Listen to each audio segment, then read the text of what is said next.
Hello, नमस्कार। आज हम इंडियन पॉलिटी पढ़ेंगे, जिसमें हमारा टॉपिक है अनुच्छेद।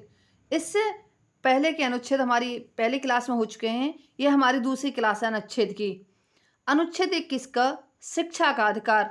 राज्य द्वारा 6 से 14 वर्ष तक की आयु वर्ग के सभी बच्चों को निःशुल्क एवं अनिवार्य शिक्षा उपलब्ध कराई जाती है। आपने देखा होगा जितने भी प्राइमरी स्कूल हैं उनमें 6 से 14 वर्ष तक के बच्चों को जो शिक्षा है वो फ्री दी जाती है, जो अनुच्छेद 21 का के अंतर्गत आती है। नोट 86वें संविधान संशोधन अधिनियम 2002 के द्वारा अनुच्छेद 21 का के तहत 6 से 14 वर्ष तक की आयु के सभी बच्चों के लिए निःशुल्क और अनिवार्य शिक्षा को मौलिक अधिकार का दर्जा प्रदान किया गया है। अनुच्छेद 22 कुछ दशाओं में गिरफ्तारी और निरोध के से संरक्षण। किसी गिरफ्तार व्यक्ति को यह अधिकार प्राप्त है, उसे गिरफ्तारी के कारणों से अवगत करवाया जाए, उसे 24 घंटे के अंदर यात्रा के समय को छोड़कर निकटतम दंडाधिकारी के समक्ष पेश किया जाए। इसका मतलब ये है कि जो भी है, जैसे मान लो अगर किसी को भी गिरफ्तार करेंगे उससे पहले उसका दोष बताया जाएगा कि उसने क्या किया है। निवारक निरोध। अनुच्छेद 22 के खंड 3, 4, 5 और 6 में निवारक निरोध के प्रावधानों का उल्लेख किया गया है, जिसके अंतर्गत किसी व्यक्ति को अपराध करने से रोकने के लिए उसे अपराध करने से पूर्व ही गिरफ्तार किया जा सकता है और इस स्थिति में गिरफ्तार व्यक्ति को 3 माह तक की अवरक्षा में निरुद्ध किया जा सकता है। यदि इससे अधिक समय के लिए गिरफ्तार व्यक्ति को निरुद्ध करना है तो सलाहकार बोर्ड का प्रतिवेदन प्राप्त करना होगा। गिरफ्तार निरुद्ध व्यक्ति को निरोध आदेश के विरुद्ध प्रतिवेदन करने का अधिकार है। अब हम देखेंगे शोषण के विरुद्ध अधिकार। शोषण के विरुद्ध अधिकार अनुच्छेद 23 से 24 के अंतर्गत आता है। अनुच्छेद 23 के तहत मानव के दुर्व्यापार और बलात्श्रम को प्रतिबंधित किया गया है। इसका मतलब ये है मानव को खरीदा और बेचा नहीं जा सकता है, और बलात्श्रम का मतलब ये है हम किसी से जबरन काम नहीं करा सकते, अर्थात बंधुआ मजदूरी नहीं करा सकते। अनुच्छेद 24 में कारखानों, खान अथवा जोखिम वाले कार्यों में 14 वर्ष से कम आयु वर्ग के बच्चों को नियोजन का प्रतिषेध माना गया है। अनुच्छेद 24 में क्या है कि जो बच्चे 14 वर्ष की आयु से कम हैं उन बच्चों को कारखानों या फिर ऐसी स्थान जहाँ पर जोखिम है या कोई कष्ट तकलीफ है उस जगह पर कार्य नहीं कराया जा सकता है। धर्म की स्वतंत्रता का अधिकार। अनुच्छेद 24 से 28। अनुच्छेद 25 के तहत अंतःकरण की और धर्म के अबाध रूप से मान्य आचरण और प्रचार करने की स्वतंत्रता प्रदान की गई है। अनुच्छेद 26 के तहत धार्मिक कार्यों के प्रबंध की स्वतंत्रता प्रदान की गई है। अनुच्छेद 27 के तहत किसी भी विशिष्ट धर्म की अभिवृद्धि के लिए करों के संदाय के बारे में स्वतंत्रता प्राप्त है। अनुच्छेद 28 के तहत कुछ शिक्षण संस्थाओं में धार्मिक शिक्षा या धार्मिक उपासना में उपस्थित होने के बारे में स्वतंत्रता प्रदान की गई है। नोट: कृपाण धारण करना और उसे लेकर चलना सिख धर्म के मानने का अंग समझा गया है। संस्कृति और शिक्षा संबंधी अधिकार अनुच्छेद 29 से 30 के अंतर्गत आते हैं।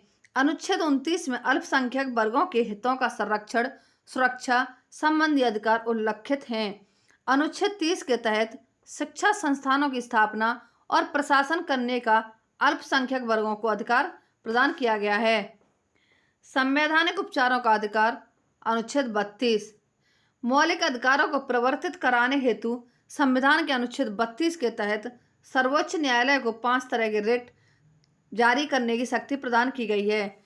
इसमें क्या है? नंबर 1 बंदी प्रत्यक्षीकरण, परमादेश, प्रतिषेध, उत्प्रेषण और अधिकार प्रक्षा। बंदी प्रत्यक्षीकरण का क्या मतलब है?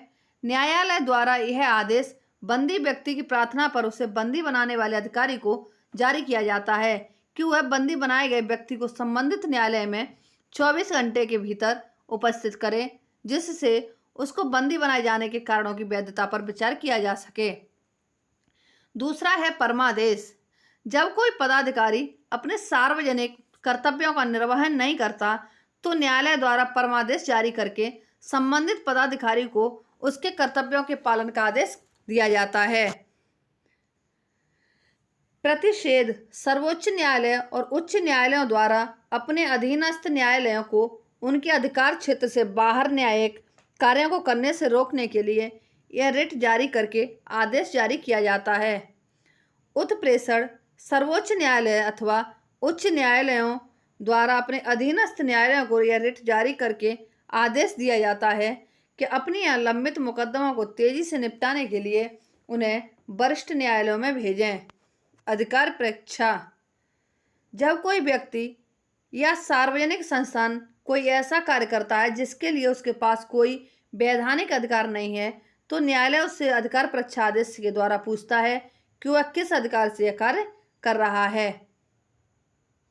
अनुच्छेद 32 संवैधानिक उपचारों का अधिकार को डॉक्टर भीमराव अंबेडकर ने संविधान की आत्मा कहा। राष्ट्रीय आपातकाल में मौलिक अधिकार अनुच्छेद 20 और 21 को छोड़कर निलंबित कर दिए जाते हैं। केशवानंद भारती 1973 में सर्वोच्च न्यायालय ने निर्णय दिया कि संविधान के मूल ढांचे को छोड़कर संसद मूल अधिकारों में भी संशोधन कर सकती है। मूल अधिकार बाद योग्य होते हैं, अर्थात इनको लागू करवाने के लिए न्यायालय की शरण ली जा सकती है। हम देखेंगे राज्य के नीति निर्देशक तत्व। नीति निर्देशक तत्वों का उल्लेख संविधान के भाग 4 में अनुच्छेद 36 से 51 तक किया गया है। इन्हें आयरलैंड के संविधान से लिया गया है। क्वेश्चन है, क्या आप जानते हैं कि मूल अधिकार एवं नीति निर्देशक तत्वों में क्या अंतर है? इसका आंसर आप कमेंट में दीजिए। इन्हें लागू करना राज्य की इच्छा पर निर्भर करता है। इन्हें न्यायालय द्वारा लागू नहीं किया जा सकता, अर्थात इन्हें वैधानिक शक्ति प्राप्त नहीं है। अनुच्छेद 38 के तहत व्यवस्था है कि राज्य लोक कल्याण की अभिवृद्धि के लिए सामाजिक व्यवस्था बनाएगा। अनुच्छेद 39 क के तहत समान न्याय और निःशुल्क विधिक सहायता की व्यवस्था की गई है। अनुच्छेद 40 के तहत ग्राम पंचायतों के गठन का प्रावधान किया गया है। अनुच्छेद 41 के तहत कुछ दशाओं में काम, शिक्षा और लोक सहायता के अधिकार का प्रावधान है। अनुच्छेद 42 के तहत काम की न्याय संगत और मानवोचित दशाओं का प्रसूति सहायता का उपबंध किया गया है। अनुच्छेद 43 के तहत कर्मकारों के निर्वाह, मजदूरी आदि का प्रावधान किया गया है। अनुच्छेद 43 क के तहत उद्योगों के प्रबंध में कर्मकारों का भाग लेना वर्णित है। अनुच्छेद 44 के तहत नागरिकों के लिए एक समान आचार संहिता का प्रावधान किया गया है। अनुच्छेद 45 के तहत 6 वर्ष से कम आयु के बच्चों के लिए प्रारंभिक बाल्यावस्था देखरेख और शिक्षा का आवंटन किया गया है। अनुच्छेद 46 के तहत अनुसूचित जाति, अनुसूचित जनजाति तथा अन्य दुर्बल वर्गों के लिए शिक्षा और अर्थ संबंधी हितों की अभिवृद्धि का वर्णन है। अनुच्छेद 47 के तहत पोषाहार स्तर और जीवन स्तर को ऊंचा करने तथा लोक स्वास्थ्य में सुधार करने का राज्य के कर्तव्य का उल्लेख है। अनुच्छेद 48 के तहत कृषि एवं पशुपालन के संगठन से संबंधित प्रावधान किया गया है। अनुच्छेद 48 क के तहत पर्यावरण का संरक्षण तथा संवर्धन और वन एवं वन्य जीवों की रक्षा का प्रावधान है। अनुच्छेद 49 के तहत राष्ट्रीय महत्व के स्मारकों, स्थानों और वस्तुओं के संरक्षण का प्रावधान है। अनुच्छेद 50 के तहत कार्यपालिका एवं न्यायपालिका के पृथक्करण का प्रावधान है। अनुच्छेद 51 में अंतर्राष्ट्रीय शांति और सुरक्षा की अभिवृद्धि संबंधी प्रावधान किए गए हैं। मौलिक कर्तव्य। मौलिक कर्तव्यों का प्रावधान भाग 4 के अनुच्छेद 51 क में किया गया है। 42वें संविधान संशोधन 1976 द्वारा मौलिक कर्तव्यों को संविधान में शामिल किया गया है। इनको स्वर्ण सिंह समिति की सिफारिशों के द्वारा आधार में संविधान में शामिल किया गया है। ये सोवियत संघ के संविधान से प्रेरित हैं। मौलिक कर्तव्यों की सूची।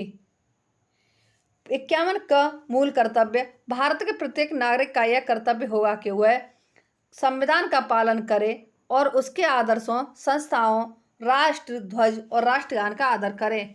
स्वतंत्रता के लिए हमारे राष्ट्रीय आंदोलन को प्रेरित करने वाले उच्च आदर्शों को हृदय में संजोए रखे और उनका पालन करे।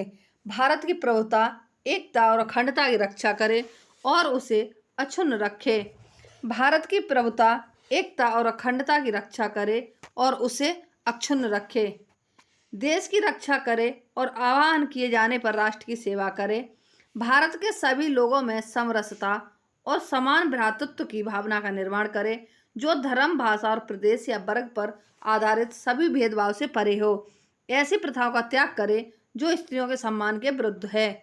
हमारी सामाजिक संस्कृति की गौरवशाली परंपरा का महत्व समझे और उसका परिरक्षण करे। प्राकृतिक पर्यावरण की, जिसके अंतर्गत वन, झील, नदी और वन्य जीव हैं, रक्षा करे और उसका संवर्धन करे तथा प्राणी मात्र के प्रति दया भाव रखे। वैज्ञानिक दृष्टिकोण, मानववाद और ज्ञानार्जन तथा सुधार की भावना का विकास करे। सार्वजनिक संपत्ति को सुरक्षित रखे और हिंसा से दूर रहे। व्यक्तिगत और सामूहिक गतिविधियों के सभी क्षेत्रों में उत्कर्ष का सतत प्रयास करे, जिससे राष्ट्र निरंतर बढ़ते हुए प्रयत्न और उपलब्धि की नई ऊंचाइयों को छू ले। यदि माता पिता या संरक्षक हैं तो 6 वर्ष से 14 वर्ष तक की आयु वाले अपने यथास्थिति स्थिति बालक या प्रतिपाल्य के लिए शिक्षा का अवसर प्रदान करें। नोट: मूलतः संविधान में 10 मौलिक कर्तव्य थे, किंतु 86वें संविधान संशोधन द्वारा 2002 द्वारा 11वां मौलिक कर्तव्य जोड़ा गया। इसी के साथ ही हमारी आज की ये क्लास समाप्त होती है। हमारी अगली क्लास कल होगी। यदि हमारी ये वीडियो आपको पसंद आती है तो हमारे चैनल को लाइक, सब्सक्राइब, शेयर व कमेंट अवश्य करें। धन्यवाद।